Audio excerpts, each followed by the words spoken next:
आज हम सुनेंगे आंवला नवमी की प्रमाणित कहानी। एक राजा था, उसका प्रण था वह रोज 1.25 मन आंवले का दान करके ही खाना खाता था।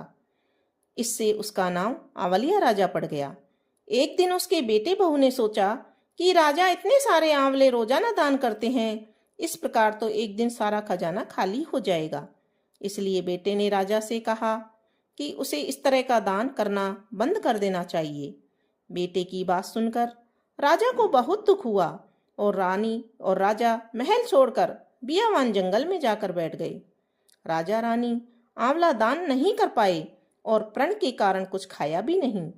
जब भूखे प्यासे 7 दिन हो गए, तब भगवान ने सोचा कि यदि मैंने इनका प्रण नहीं रखा और इनका सत नहीं रखा तो विश्वास चला जाएगा। इसलिए भगवान ने जंगल में ही महल, राज्य और बाग बगीचे सब बना दिए और ढेरों आंवलों के पेड़ लगा दिए।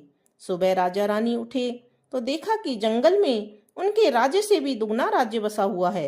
राजा रानी से कहने लगे, रानी देख, कहते हैं सत मत छोड़े सूरमा, सत छोड़या पत जाए, सत की छोड़ी लक्ष्मी फिर मिलेगी आए।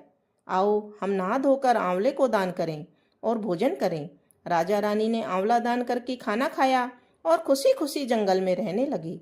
उधर आंवला देवता का अपमान करने व माता पिता से बुरा व्यवहार करने के कारण बहू बेटे के बुरे दिन आ गए।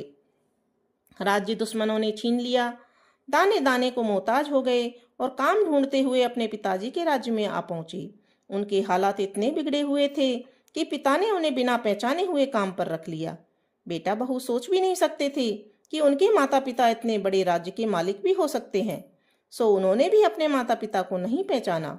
एक दिन बहू ने सास के बाल गूंथते समय उनकी पीठ पर एक मस्सा देखा।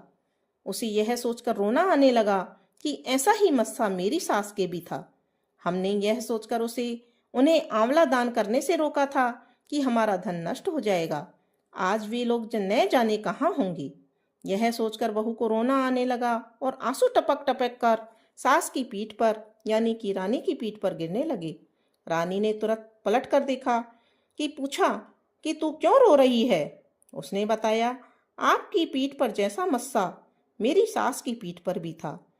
हमने उन्हें आंवला दान करने से मना कर दिया था, इसलिए वे घर छोड़कर कहीं चले गए हैं। तब रानी ने उन्हें पहचान लिया, सारा हाल पूछा और अपना हाल बताया।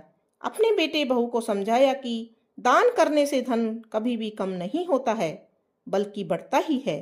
बेटे बहू भी सब सुख से राजा रानी के साथ में रहने लगे।